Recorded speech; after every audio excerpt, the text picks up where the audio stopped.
In 2012, a young man was contesting to be a mayor in one of the largest cities in the United States. And I was speaking in a particular church, and he walked in, and the pastor asked me to just give a break, let the guy come and make announcements and do his campaign and walk out. I looked at him. I was a guest. He's the owner of the church. I scratched my head, left my Bible and everything, and went and sat down, but I was not happy. I was not happy. If you are a politician and you want to do campaign, and you invite people to a feud, fine. But if you come to a church and they're preaching the word of God, you should sit down and listen to that word. But I was a guest, and the pastor asked me to please come down, let the guy go up and talk. And so God saw I was really, really not happy. And I said, God, who is this guy? You and him, who is the senior? And God began to give me the story, download the story of the boy from when his mother brought him as a baby inside America. He was not born in the US. So when he finished and he came down, and the pastor thanked him for coming. He thanked the pastor, he was going. I said, hey! You scared us. Excuse me. I intended to do that. I said, please come back. He said, who? I said, you. Since you are not afraid to ask somebody preaching the word of God to stop, it's because God has spared your life and didn't allow you to be killed. That's why you could treat him that way. I told him the year the mother brought him in as a baby, and nobody was willing to receive him and the mother because they were like beggars. It was a missionary who took them in, and the church raised him, paid his school fees, and he grew up and he forgot the God, he forgot the missionary, he forgot the church. And I said, no, many things that about his upbringing and the things that he had messed up with. And so you have the God to come into the church, and they will stop preaching for you of all people, to make an announcement. God said, I shall announce to you, you will fail. You will not get that office. All right? You can go.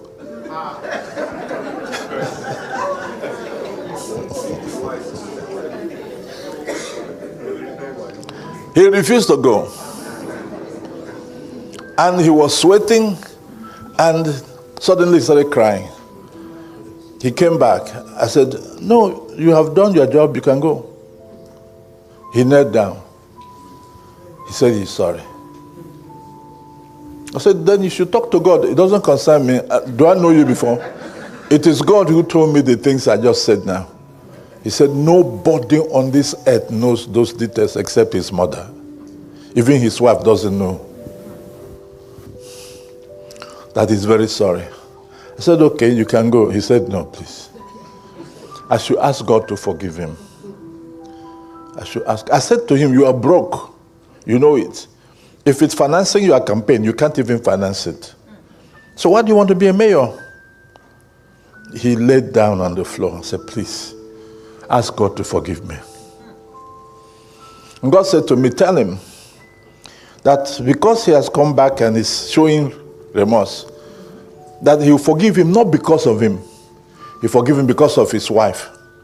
That the wife calls upon him on a regular basis, and he is looking at her with pity. And God said, I'll give you that office, even if you don't go to campaign anywhere. But you know what? You make a commitment at this altar that when you get there, you will undo every work of wickedness, and you will correct things that are wrong for my sake. Is it a deal? He says, sir, anything God says now, I will do. I said, okay, I wish I can record it, but you've just said it.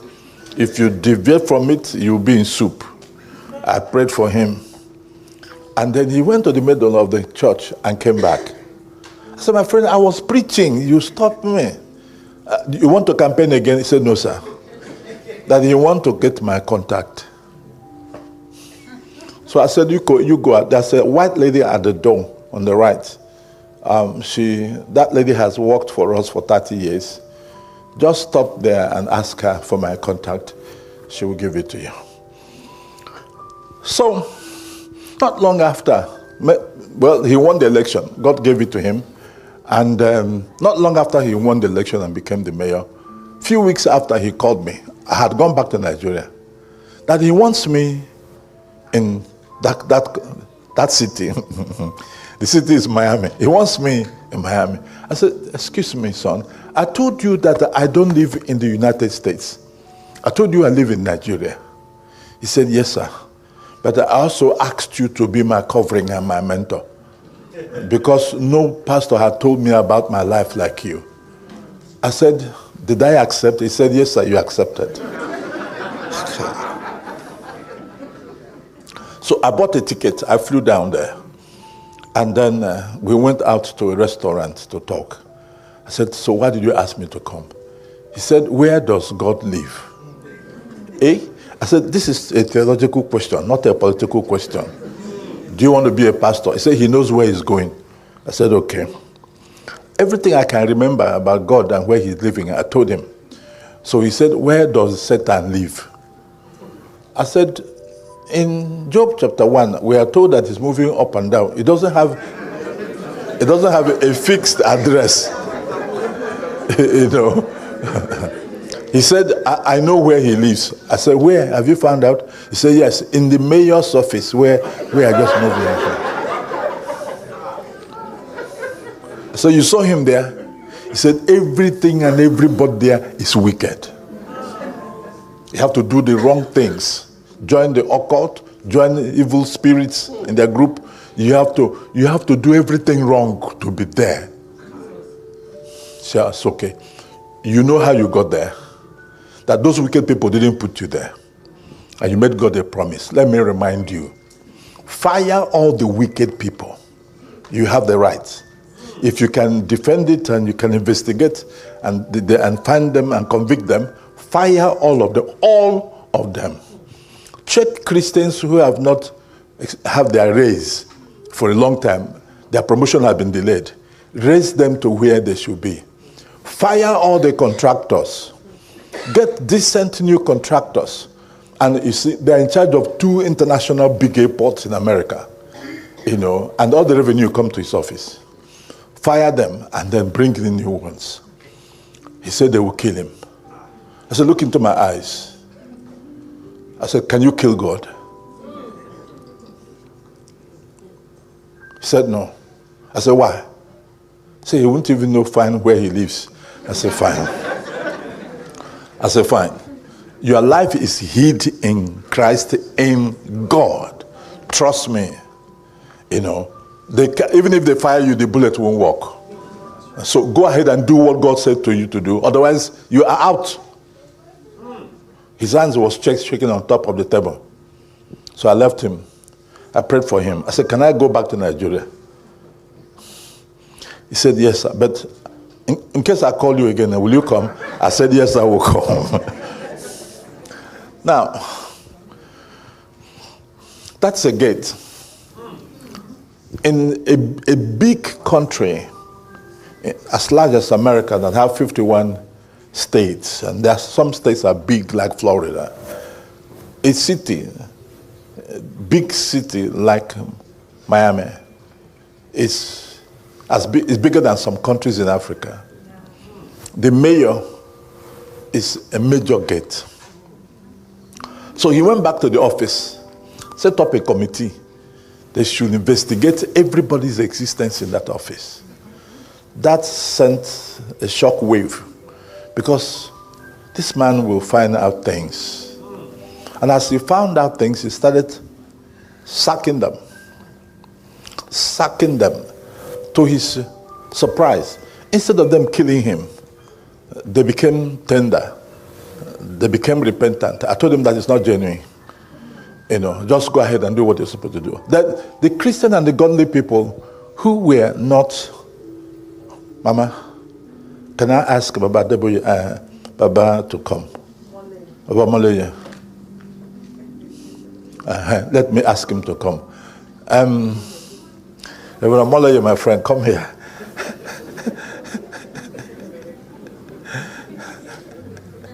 You know, there are people around you when you are talking, your strength is stronger.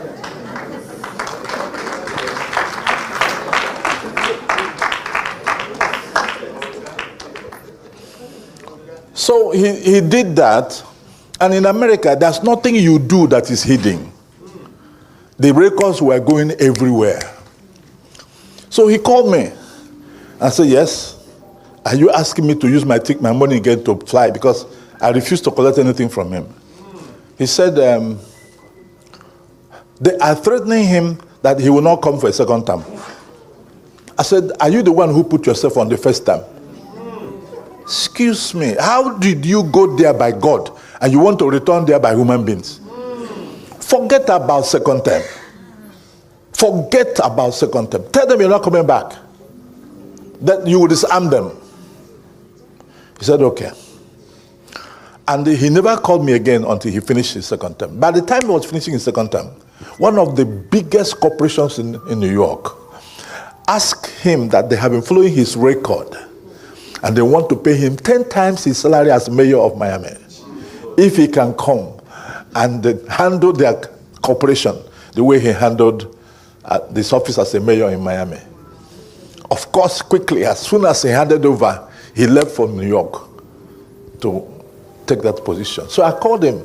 I said, now that you are the chief executive of this corporation in New York, am I still your covering and your mentor? or have you sacked me like you sacked them? But the issue is that certain offices are gates. Even the office of a mayor. And so when I see the wicked take the office of the mayor in UK, it may be normal for you. But for those who understand the meaning of gates, it is terrible. It's terrible. So, we're talking about gates of influence. Every gate has influence. All the gates. We had a seminar recently called Deborah Rose. After that, one of our sons from South Africa flew in to have a workshop for business people. One of the men that were resource persons was from the north. And he says he works for a man who never went to school, but who is one of the billionaires in Nigeria. That his warehouses and offices are opened by the head of states in Nigeria. How did you become that? That an immigration officer ran into trouble, that he discovered that if you run into trouble, you find somebody in trouble, help the person out of trouble, he will help you. So he helped that immigration officer escape the law, and then the immigration officer now made him an exporter of something he didn't know about. And so he was going to Kaduna, to Kano, to everywhere to get that thing and export. And he was making money. And then he started to buy land, a large acreage of land, to plant the things himself and to grow them. Today, he's the third largest rice grower in Nigeria. He never went to any school. So it was in his office that teachers were coming to teach him, so he can sign his signature and then write some letters and understand. And he employed professors and doctors who were teaching in universities. He paid them 3 times the university salary, and they're working for him and heading the different departments there. The man was talking himself. He was his doctor, so-and-so, a former lecturer in so-and-so university, working for a man who didn't go to school. Okay. Why? Because the man who helped him was occupying a gate, an immigration man, and helped him build a gate, the help of the gate of finance, the help of economy. Somebody wrote a book recently, and he called them 7 Mountains of Influence. All right. So if I should follow the 7 mountains, you all know them. Apostle Boyega is saying that I should talk about how you have access to the gates of influence, all the gates, whether it is a spiritual gate or a political gate or an economic gate or a media gate, a social gate or health gate or entertainment gate or education gate or academic gates, or family gates. They are all gates. My wife spoke yesterday about the family. It's a major gate. It's a major gate into the lives of everybody who lives with you. Because it's in your family that they watch those movies. It's in your family that they are indoctrinated. It's from the family that they get teachers. It's from your family that they have contact with the paint man and the maintenance man who come to your house, who shouldn't have known them. And we know many children who are damaged because somebody who comes to paint, do plumbing work, that taught them pornography, taught them homosexuality, taught them wickedness, initiated them into witchcraft. You are servicemen who come to your house. Your house was the gate, where your children were destroyed. So there are these gates, and each of them is a gate of influence if you have access and power to get into them. I know that if we had one governor here or two, that one of them is able to say to Apostle Bohiga, what's the budget of this retreat? And it doesn't need to touch government money. They have what they call security vote. And they're not supposed to give account of that to anybody. And two governors have told me that even if they don't touch government money, that their security vote is enough for them and their children and their grandchildren. Okay, so if they accumulate it for 4 years or 8 years, they'll be super wealthy. Okay, they have community social money. People in Nigeria, 1 month, the senators collect more than 1 billion every month. They're supposed to use in their senatorial zones or something, which they don't use. Okay, this is this is a community meeting. If they come in, I don't know how much the budget is, but he can give him 5 times the budget of this meeting, and he doesn't need to stress. You need to see this man of God pray for open heavens, to have money to pay as down payment to these people before your small money will come. I mean, if such men are born again and saved, and he has access to those gates, and they come to this meeting, see all this jumping up and down, he's moving and making phone calls. You won't see him move anywhere. He will just stay one place. And he could do more. He could give scholarship to many, maybe to an extra 100, and take a bigger hall. So we need access to these gates. It doesn't matter how, from the backyard, from the front yard, gain access. Nehemiah was simply a chef or a table server or a wine, a cupbearer. And then the king said, why is your countenance like this? He said, the walls of Jerusalem are down, and the gates are burnt with fire. Is that your problem? Can I help you? He said, then he was praying in his heart that this man shouldn't kill him. And the man said, I can help you. Give me a list of what you need. He gave him a list. The man gave him more. He gave him all the money he needed, and he gave him soldiers. And then he wrote letters to all the provinces around, supply him timbers, supply him everything. In 52 days, they built the walls. And the man who was a cupbearer became a governor. Why? Because he had access to a gate. The king of Babylon had access to the gate. No matter what a little thing you do, look at Daniel. He interpreted handwriting on the wall, even though God was angry with Belshazzar. After he finished, Belshazzar said to him, if you interpret it, you'll be the third in the kingdom of 127 provinces. And we will decorate you. The man can ask for a refurbishing of his house or a new duplex. He can ask for the best car in the world. Everything was going to be given to him. But he said to you, king, keep that gift for yourself, or you give it away to someone. But I'll give you the interpretation. Why he did that was because the man has annoyed God, the God of Daniel. And Daniel will not collect offering from a man who has offended God. Now, this is something we need to learn. Don't accept offering from everywhere. Don't accept. Elisha said to his servant, is it the time to pursue Naaman to collect offering? Don't you know that there are times you don't collect offering? Now, because you have collected offering at a time and from where you should not collect it, you have collected leprosy for yourself, for your children, for your grandchildren, and from every generation that will come out through you. Of course, that was the end of his life and generations. Don't collect from every source. Okay. So, gates of influence.